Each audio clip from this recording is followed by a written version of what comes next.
오늘은 하나님 앞에서의 진실함이라고 하는 제목으로 말씀을 나눌까 합니다. 우리는 살아가면서 그죠? 수많은 가면을 우리가 쓰고 있습니다. 직장에서 또한 친구들 사이에서 심지어 가족 앞에서도 우리가 때때로 괜찮은 척하고 또 강한 척하면서 아무렇지 않은 척하면서 살아갈 때가 너무 많죠. 누군가의 눈치를 보면서 살아가기 때문에 우리는 수많은 이런 가면을 쓰고 있습니다. 상처받은 마음을 감추고 죄책감을 눌러 담은 채, 그래, 나는 잘 지내. 라고 상대방한테 우리가 늘 포장을 해서 얘기를 하죠. 왜일까요? 그것은 우리가 그런 모습이, 약한 모습이 보일까봐, 또한 또 우리의 마음이 또 다른 사람과 통해서 외면당할까봐. 혹시나 나 자신조차도 진실에 마주하기가 그죠? 두려워서 그렇게 포장할 수밖에 없는 그런 상황에 처해 있을 수 있습니다.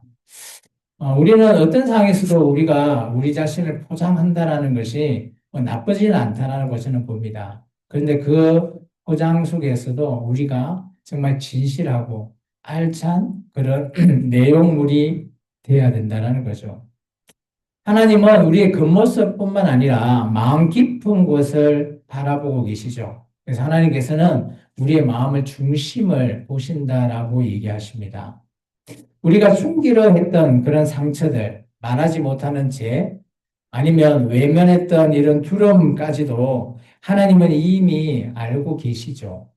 왜냐하면 전지전능하시고 우리의 이 천지를 창조하신 분이시기 때문이죠. 그리고 그분은 정죄하기가 아니어서 우리를 이렇게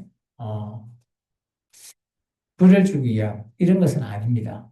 오늘 우리를 치료하기 위해서 우리의 그죠 속마음을 하나님께서는 내어놓기를 원하신다라는 거죠. 진실함은 용기가 필요하다고 저는 봅니다. 나의 연약함을 인정하고 하나님 앞에 그것을 내려놓는 일이 결코 쉽지 않죠.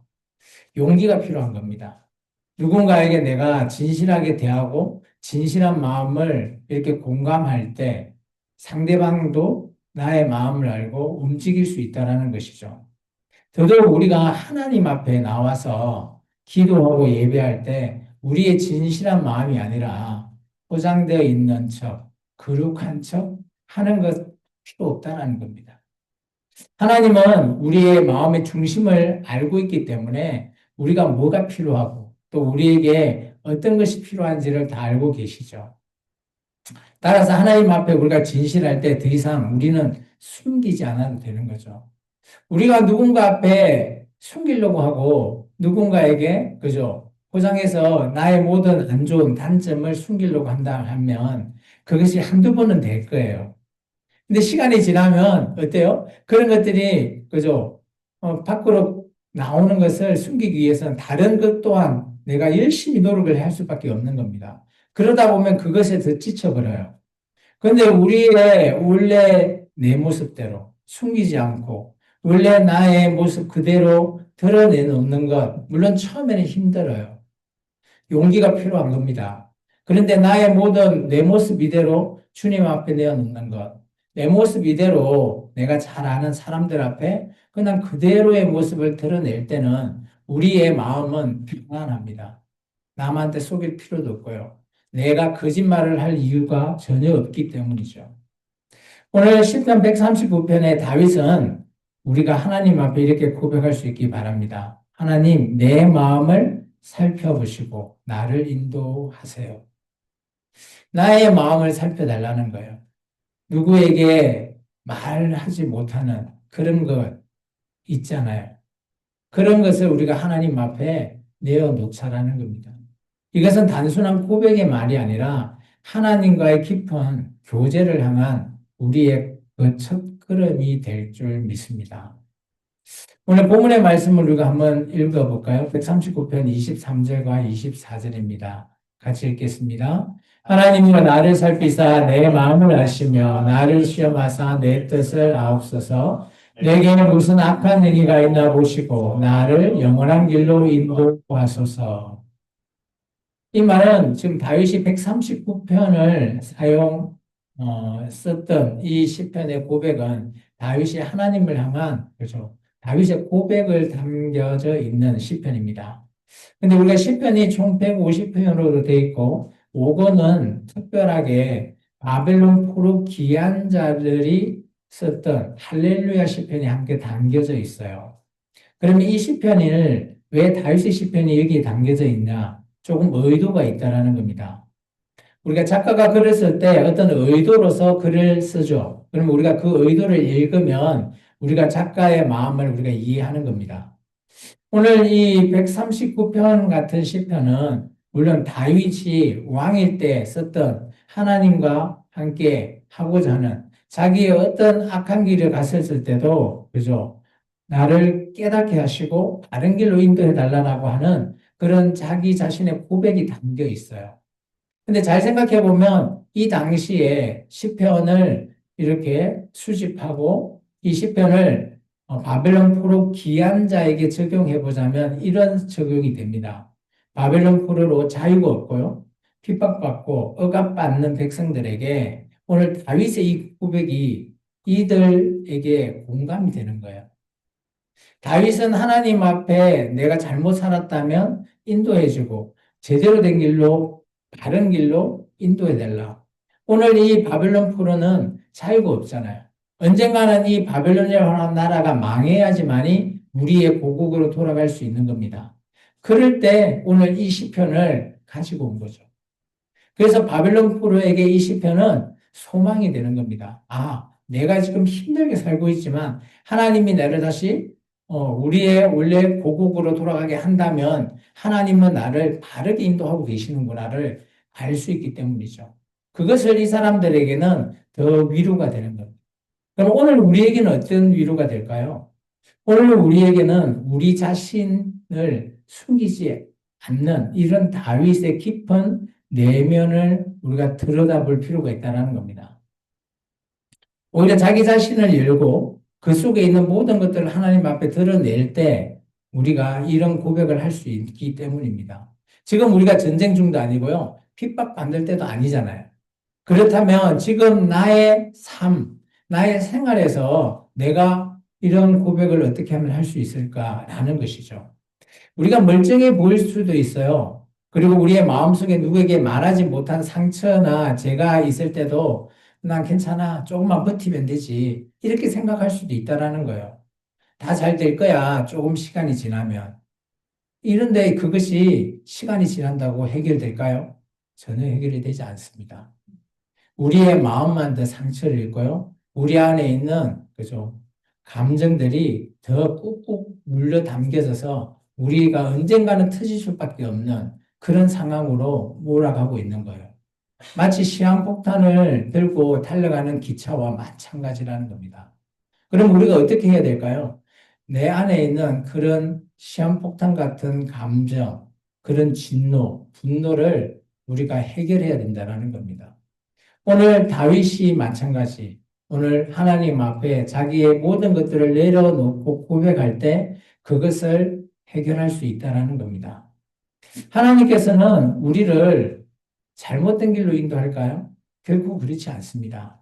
이사야서 말씀입니다. 같이 읽어보겠습니다. 내가 물 가운데로 지날 때에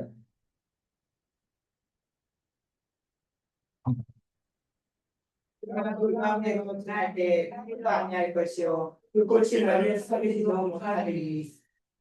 오늘 어떻습니까? 내가 어디를 가든지 하나님께서 나를 돕고 계신다라는 것을 말하고 있는 겁니다. 하나님은 우리가 숨긴다고 해서 모르는 분이 아니세요. 오히려 우리가 드러내고 하나님 앞에 고백할 때 하나님께서는 우리를 칭찬해 주시고 더 어루만져 주십니다. 진실함이라는 것이 바로 이런 거예요. 우리가 상처를 드러내는 것이 아니라 이것을 드러낼 때 우리의 이 상처가 치유되기 시작하는 겁니다. 하나님 앞에서 정직이라고 하는 것은 우리를 자유롭게 만들어주는 존재가 될 거예요. 내가 누군가에게 내가 드러낼 수 없는 나의 치부, 그건 나의 부끄러움이지만 하지만 이 부끄러움을 드러냈을 때, 남들이 나를 잘못 보겠지 않겠나. 나를 무시하지 않을까? 이런 생각을 떨쳐버리십시오. 그것은 우리의 걱정이고 우리의 생각일 뿐입니다. 오히려 우리가 우리의 치부를 드러내 놓을 때 남들은 우리를 인정해 줄 겁니다. 또한 하나님께서 사용하고 계시기 때문이죠. 다윗이 오늘 죄를 고백할 때 우리는 더 이상 죄의 무게를 우리가 늘리지가 않는 거예요. 다윗이 바세바의 사건을 통해서 죄를 짓잖아요. 그때 나단 선지자가 가서 말했을 때 다윗이 순수하게 받아들이고 자기의 죄를 인정하는 겁니다. 그것을 감추려고 하고 왕으로서 선지자 죽일 수 있습니다. 아무도 모르게 다 죽여버리고 그냥 살아갈 수도 있어요. 근데 다윗은 그렇게 하지 않았어요. 자기의 그 잘못된 치부를 드러내어 놓았다는 겁니다. 그리고 자기가 그것을 끝까지 책임지고 그 모든 것들을 내려놓을 때 다윗은 오히려 더 기분이나 감정이 가뿐했을 거예요. 아, 내가 숨기려고 하니까 나의 죄의 무게가 나를 계속 누르고 있는 거죠. 근데 내 모든 것들을 드러냈을 때 오히려 내 안에 더 마음이 기쁘고 하나님만 더 바라볼 수 있고 하나님 앞에 죄 짓는 것처럼 우리가 예배를 드리는 게 아니라 내 안에 모든 것들 기쁜 게 하나님 앞에 드릴 수 있구나라는 것이죠. 더 이상 우리가 죄를 고백할 때 하나님께서 우리에게 죄의 무게를 늘리지 않습니다. 상처를 내놓을 때 하나님께서는 더 이상 혼자 아프게 놔두지 않는다라는 말씀이에요. 예수님은 우리에게 이렇게 얘기했습니다. 같이 읽을까요? 마태복음입니다. 수고하고 무거운 짐진 자들아 다 내게로 오라. 내가 너를 이것은 단순한 위로가 아니에요. 그냥 쉬게 해줄게 이거 아니에요. 이것은 초대입니다. 초대. 하나님 앞에 진실하게 나올 수 있는 이 용기를 내라고 하는 초대죠. 하나님을 알지 못하는 자는 하나님을 이제 알아가자라고 하는 그 시작의 초대고요. 하나님을 안 사람도 내 안에 있는 그죠 죄의 무게가 무겁다면 그것을 내어놓을 때 오직 예수 그리스도 앞에 내려놓을 때 우리가 예수님과 함께 할 수 있다라고 하는 초대입니다. 오늘 하나님께서는 이렇게 말할 수 있죠. 하나님 앞에 주님 제 마음을 살펴주세요. 제가 모르는 죄가 있다면 알려주세요. 제가 당신과 함께 예수님과 함께 길을 가릅니다. 이것은 단순히 그죠 우리의 고백뿐만 아니라 우리가 하나님과 함께 하자라고 하는 연결의 관계입니다. 지난주에 우리 말씀이 기억나나요? 하나님 앞에 연결로서 하나가 되는 포도나무와 가지의 존재인 우리가 붙어 있지 않으면 우리가 더 이상 살 수가 없듯이 그것이 바로 믿음이고요. 또 그것이 바로 우리가 주님의 뜻 앞에 떳떳하게 내어놓을 수 있다는 겁니다. 진실함은 우리의 수치를 내놓고 부끄러운 것이 아니고 연약한 것이 아니에요. 이 진실함은 하나님과의 깊은 교제의 시작이 되는 첫걸음으로 보시면 좋겠습니다. 그렇다면 정직한 신앙이 주는 자유와 회복은 어떤 것일까요? 진실하다라고 하는 것은 단지 마음을 드러내서 내가 그래 정직해 이게 아니에요. 이 진실하다라는 것은 내 모든 것들을 드러낼 때 이것이 우리를 자유롭게 한다는 겁니다. 하나님 앞에 정직해질 때 우리는 더 이상 죄책감이 없죠.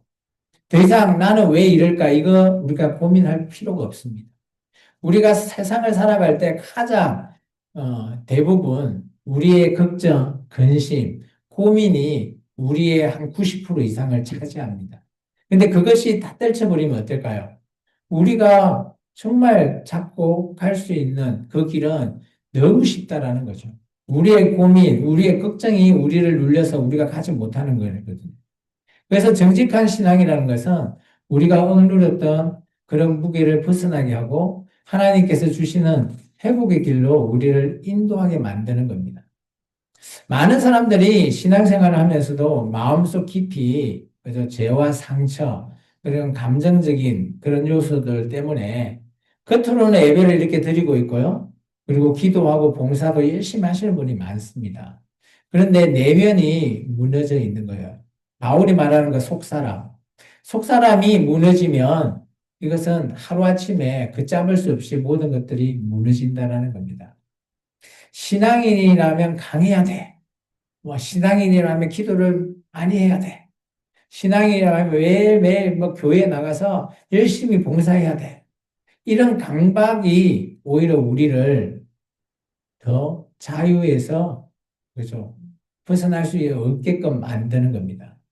그런데 정말 중요한 것은 그런 우리의 외형적인 모습이 아니에요. 누구 앞에 기도를 2시간, 3시간 했다라고 자랑하고 이거 중요한 게 아니에요. 정말 중요한 것은 하나님 앞에 진실한 나의 모습을 내어놓는 겁니다. 우리가 말씀을 많이 안다? 그것도 중요한 게 아니에요. 내가 이 말씀 한 구절 오늘 이 말씀 한 구절 붙들고 한 주간에 내가 그대로 순종하면서 사는 것, 그게 더 큰 힘이 있습니다.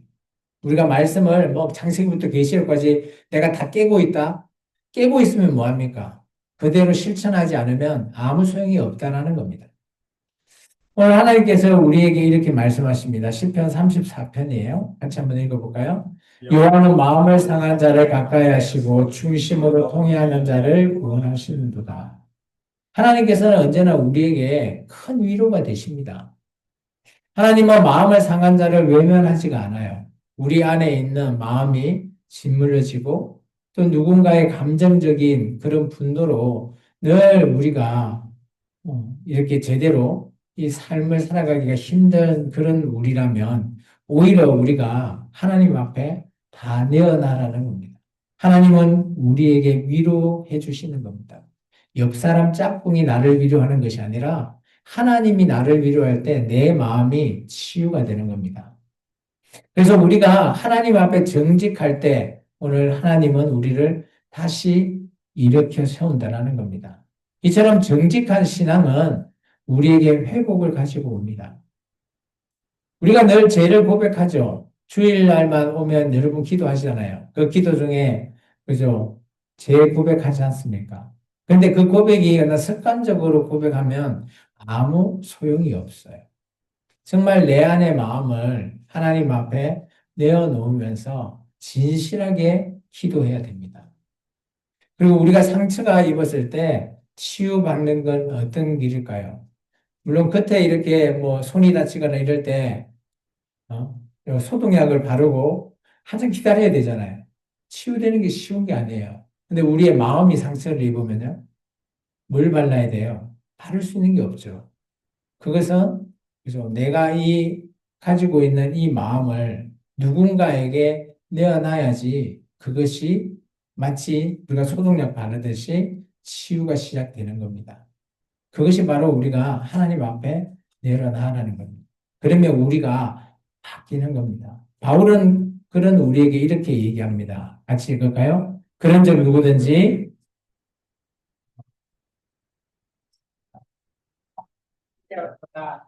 누구든지입니다. 모든 사람들 누구 안에요? 조건 하나 있습니다. 예수 그리스도 안에 있을 때 우리는 새로운 피조물로 나는 겁니다. 내 안에 정말 억눌려 있던 감정, 내 안에 모든 재성 이런 것들이 이제 새롭게 예수님 안에서 볼 수 있다라는 겁니다. 해결이 될 수 있다라는 것이죠. 이 말씀 하나님이 우리를 새롭게 하신다라는 거죠. 과거의 실패, 상처, 이런 모든 죄, 이런 것들이 이제 지나갔다라는 거죠.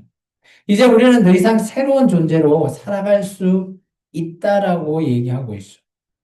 얼마나 우리에게 소망이 됩니까? 우리가 진실하다라는 것, 그냥 남들 앞에 정직해요. 이게 진실함의 끝이 아니에요.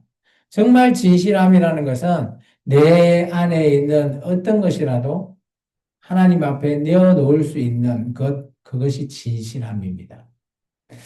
오늘 정직한 신앙은 우리를 하나님과 더 깊은 관계를 또 이끌어주죠. 여러분이 알 수는 없겠지만 여러분의 이런 문제들을 하나님 앞에 정말 진실하게 내어놓고 기도하면 여러분께서 이 상처가 치유되는 것을 느낄 때가 있을 겁니다. 더 이상 우리가 숨기지 않아도 되고요. 더 이상 우리가 혼자 아파 안 해도 되죠. 이런 모든 과정이 그죠? 하나님께서 우리에게 주는 치유의 과정입니다. 그것이 진실함이 주는 선물이죠. 세 번째는 진실함은 하나님과의 깊은 교제를 가능하게 합니다. 우리가 진실하다, 정직하다라는 것이 우리의 행동, 성품, 이것이 다가 아닌 거죠. 나의 모든 삶이 말 그대로 하나님 앞에, 그죠? 오로지 다 드러내어 놓는 겁니다. 그것이 바로 하나님과의 관계를 맺는 열쇠가 되는 겁니다. 우리가 하나님 앞에 마음을 열었을 때 그분은 단순히 듣는 분이 아니라 우리와 함께 그 마음을 나누시는 분이죠. 요즘 우리 시대에 이 단어가 참 많이 그죠 우리들에게 오르락내리락 하죠. 공감이라고 하는 단어입니다. 여러분은 공감이라는 단어를 어떻게 생각하십니까? 공감이라는 단어가 여러분은 잘 공감하고 계신가요? 공감이라는 단어가 쉬운 단어가 아니에요. 공감은 남이 어떤 상처를 나와 같은 상처가 있다고 해서 그 얘기를 들어주고 나의 조언을 해준다고 해서 그것이 공감되고 그게 끝나버리나? 그게 아니라는 거예요. 공감이라고 하는 것은 그죠? 계속해서 연결되어 있어야 되는 겁니다. 그렇다면 이 땅에 있는 우리 사람으로서는 이 공감을 완전하게 완벽하게 이룰 수 있는 사람은 아무도 없다고 저는 봅니다. 그럴 수는 있어요. 저 사람이 내가 당했던 것을 당한 거 보니까 그 사람의 마음은 알 것 같아. 그 정도의 공감은 우리가 이해가 될 겁니다.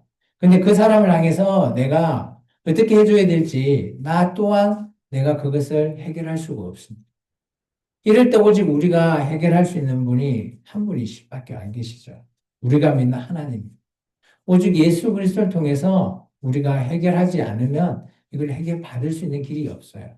물론 옆에 있는 여러분께서 함께 하실 때 예수님께서도 우리와 함께 공감하고 그 단어를 통해서 함께 연결되기 때문에 우리가 치유받을 수 있습니다.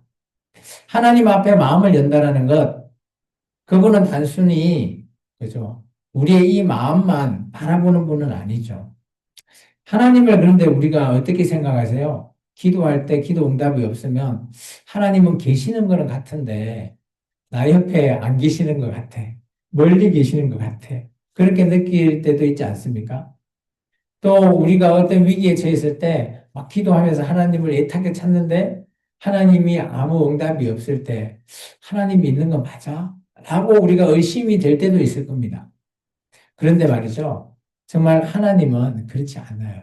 우리와 함께 하고 계시고, 우리의 어떤 것도 다 보고 계신다라는 거라는 겁니다. 근데 그렇다면 왜 우리가 이런 상황에 처했을 때 바로바로 즉각적으로 반응하지 않을까? 그것에 대해서는 각자가 좀 다 다를 겁니다. 그거에 대한 제 생각은, 그죠? 하나님께서 때가 되면 우리 각자에게 어떤 모양, 어떤 방법으로 하고 일하고 계심을 우리에게 보여주신다는 겁니다. 우리가 눈치채지 못하고 있을 때 하나님은 우리와 함께 하시면서 일하고 있기도 하십니다. 오늘 하나님께서는 예레미야 말씀을 통해서 이렇게 말씀하시죠. 같이 읽어볼까요? 너희가 온 마음으로 나를 구하면 나를 찾을 것이요. 오늘 여러분이 하나님이 안 보이신다면 온 마음으로 내가 하나님을 찾았나? 한번 돌이켜 보시기 바랍니다. 정말 간절하게 내가 하나님을 찾고자 했는가? 그랬다면 여러분은 하나님을 만났을 겁니다. 하나님을 만난다라는 것은 정말 우리가 진실한 마음으로 하나님을 찾아야 되는 거죠. 이것은 단순히 종교의 행위가 아니에요. 종교로서 막 기도하면서 그래서 하나님과 교제해라. 이런 의미가 아니에요. 내 마음과 하나님을 정말 알고자 하는, 찾고자 하는 마음이 있을 때, 그 말은 반대로 우리가 살아있는 관계를 하나님과 맺고 있는지 아닌지를 얘기하는 거죠. 세상에 많은 종교들이 많죠. 나에게 복 주고 내가 잘 되는 것만 해준다. 그래서 우리가 그 종교에 몰입하기도 합니다. 근데 그 종교의, 그죠? 최종 모든 신들은 어떤가요? 살아있나요? 저는 그렇게 살아있다고 보지 않습니다.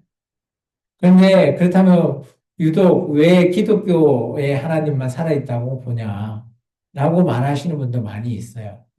그것은 각자가 언젠가는 이 하나님을 만날 때 알게 될 겁니다. 하나님과의 관계는 종교적인 의미를 얘기하는 게 아닙니다. 우리가 하나님께 솔직하게 말할 때 그 하나님께서 우리에게 말씀하시죠. 우리의 눈물의 기도를 들을 때 또 그 눈물을 기억하시고 응답하기도 하십니다. 그것은 각자의 방법으로 우리에게 얘기해줘요. 저분은 뭐 기도하니까 들어주더라. 이분은 뭐 다른 형태로 해주는데 왜 나한테는 없지? 그렇게 우리가 한탄할 수도 있어요. 그런데 잘 한번 생각해 보시면 정말 하나님을 온전하게 찾으려고 했던 마음이 있는지를 먼저 살피십시오. 그러면 여러분도 다 찾을 수 있으세요. 하나님은 우리 모두에게 다 같이 함께 나타나시는 하나님이시기 때문입니다. 시편의 말씀을 한번 읽고 마치합니다. 내가 주의 법도들을 사모하였으니 주의 공의로 나를 살게 하소서. 이 시편은 119편은 에스라라고 하는 아마 학자가 쓰여졌을 거라고 추정해 봅니다. 에스라라고 하는 학자는 바벨론 포로에 잡혀가 있는 그 이후에 페르시아까지 이어지는 그 나라에서 이제 예루살렘으로 2차 귀환하는 귀환자 대표로 오게 됩니다. 그는 하나님을 사랑하고요. 또 많은 이스라엘 민족의 정체성을 지키기 위해서 귀환을 하게 되죠. 그런데 그 귀환 속에서 이전에 귀환했던 사람들이 이방인과의 통혼 문제로 개혁을 하다가 오히려 그것에 크게 당하게 되죠. 자기의 주변의 모든 사람들이 아마 다 죽임을 당한 것 같고요. 그래서 자기 혼자서 하나님의 성전 앞에 무릎 꿇고 기도할 때 썼던 시편이 아마 119편이 아닌가 보통 학자들이 추정합니다. 저도 그것에 공감하고요. 근데 여기 말씀을 잘 보시면 내가 주의 계명을 사모했다. 주의 의를 나를 살아나게 해달라. 그러면 지금 에스라라고 하는 이 학자는 잘못하면 죽임을 당할 수밖에 없는 그런 상황에 처해 있는 겁니다. 우리가 하나님의 마음을 안다라는 것, 나의 생과 사를 주관하는 것과 마찬가지입니다. 우리는 하나님과의 깊은 교제, 라고 얘기하죠. 오늘 이 에스라는 아마, 그죠, 큰 위기에 죽느냐 사느냐, 그 문제에 있을 때 하나님의 전에 나가서 하나님을 좀 부르면서 하나님의 말씀을 열심히 사모했다라고 합니다. 오늘 우리가 하나님을 온전하게 찾는 방법 중에 하나가 저는 이 성경이라고 봅니다. 하나님의 말씀을 통해서 우리가 하나님을 찾을 수 있다라는 거죠. 오늘 진실함이라는 것은 우리가 하나님과의 이 거리의 간격을 좁혀주지 않을까 저는 생각합니다. 우리가 하나님 앞에 정직할 때 하나님께서는 더 가까이 우리에게 오신다라는 거죠. 오늘 하나님과의 교제에서 완벽한 사람을 하나님은 찾지 않으십니다. 하나님은 우리가 얼마나 진실한지 그런 사람을 찾으시는 거죠. 물론 우리가 하나님 앞에 거룩해야 돼. 이 거룩이 그렇죠. 내가 거룩한다고 거룩해 줄 수 있는 거룩이 아니라는 겁니다.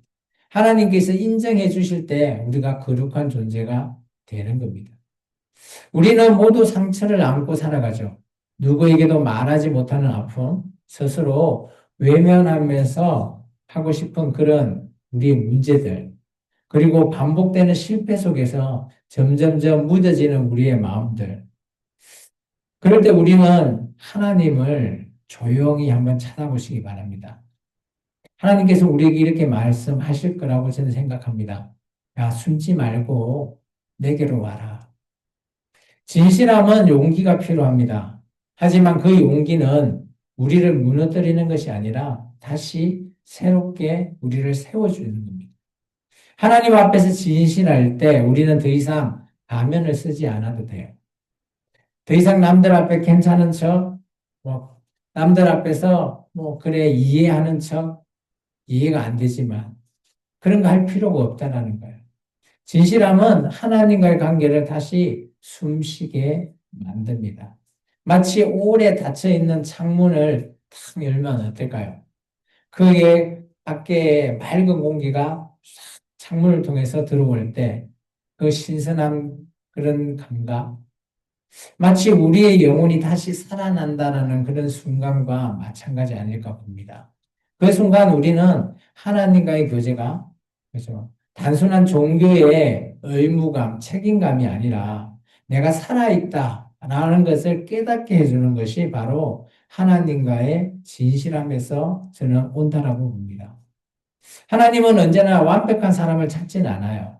저는 진실하고 정직한 자를 찾는다고 봅니다. 우리가 실수해도 괜찮습니다. 넘어져도 괜찮습니다. 마음이 무너져도 저는 괜찮다고 봅니다. 근데 정말 중요한 것은 하나님은 우리의 모든 것들을 다 알고 계시는 분이시죠. 그래서 우리가 하나님 앞에 내어놓을 수 있는 용기가 필요하다고 저는 봅니다. 그 용기 안에서 우리가 회복되고 자유가 있고 새롭게 시작될 수 있기 때문입니다. 우리가 하나님 앞에 그래서 우리의 신앙을 다시 한번 더 점검하고 또 우리의 영적인 그죠? 건강 검진을 통해서 우리가 하나님 앞에 하나님을 더 사랑하는 경외하는 마음으로 나아가는 저와 여러분이 되기를 원합니다. 오늘 이 말씀을 통해서 우리 모두가 하나님 앞에 진실해지는 결단을 내릴 수 있기를 바랍니다. 더 이상은 숨기지 말고, 미루지 말고, 더 이상 지금 이 순간 우리의 마음을 열어서 하나님과의 그런 살아있는 교제, 내가 먼저 모든 것들을 내어놓을 때 가능하리라 봅니다. 하나님께서는 언제나 우리 옆에서 이미 기다리고 계십니다. 이제는 우리 차례죠. 우리의 마음을 활짝 여시는 저와 여러분이 되기를 주 이름으로 축원합니다. 기도하겠습니다. 사랑해 주님, 감사합니다.